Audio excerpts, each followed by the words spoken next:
আসসালামু আলাইকুম। আমাদের কাছে আরও গাড়ি আছে। আপনার গাড়ির কাছে আসবেন, দেখবেন, যদি পছন্দ হয় দাম দর নেবেন।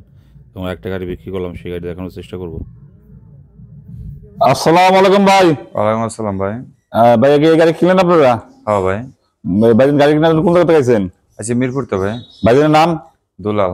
জলবায়ু স্যার গাড়িটা বেচলাম, ছোটটা মিশু গাড়ি। গাড়ির কাগজ দাম পুরো দেবো, কাগজ দেন। এই ধরেন, এটা হলো শোরুমের কাগজ। হ্যাঁ, হ্যাঁ ধরেন। আর আপনি আমার কাছে কিনছেন, এটা আপনি আমাকে দোকানে কাগজ দিলাম, ঠিক আছে? হ্যাঁ আর আইডি কার্ডের ফটোকপি আছে, হ্যাঁ, হ্যাঁ দিয়ে দেবো। আপনি মনে চান স্টিম করে নেবো, ঠিক আছে? হ্যাঁ। তাহলে এই ভিডিও আনলে আপনি আমরা মূল হিসাবে সই করে দেবো, ঠিক আছে? ঠিক আছে। এই গাড়ি কদিন আগে আমরা কিনছিলাম, ভাই কাছে আমার গাড়িটা বিক্রি করলাম। ভাই গাড়ি কিনে খুশি তো? হ্যাঁ খুশি ভাই। দেখ আমার দোয়া কাপে চালা করবো খান, আমি গাড়ি সঙ্গে গাড়ি দেখা কোন গাড়ি বেচলাম। তো এই গাড়িটা আমরা কদিন আগে কিনছিলাম, গাড়ি বাম্পার ছিল না, এই বাম্পারটা আমরা দিয়েছি আমার গাড়িতে।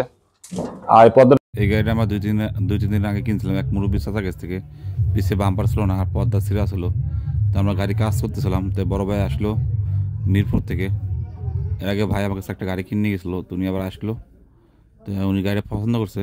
তো আমার গাড়িটা টোটালি কমপ্লিট করতে পারি নাই, তারপর গাড়িটা আমরা দিয়ে দিলাম। ভাইটা গাড়ি নিজের টুকটাক কাম কাজ আছে করে নেবে। তো এই গাড়ি আমি বিক্রি করলাম, তোমাকে দেখানোর চেষ্টা করলাম। ছোটো মিশুক গাড়ি, ব্যাটারি কন্ডিশন খুবই ভালো। যেমন আমার দোয়া করে বেচা চালাই করবে খাক। এবং আমাদের কাছে আরও গাড়ি আছে। আপনার গাড়ির কাছে আসবেন, দেখবেন, যদি পছন্দ হয় দাম দোকে নেবেন। আর পুরাতন গাড়ি আমরা দাম বলি না, কেননা গাড়িগুলো সারতে অনেক খরচ হয়। তো কাম কাজ করার পর আমরা দাম বলি যেহেতু।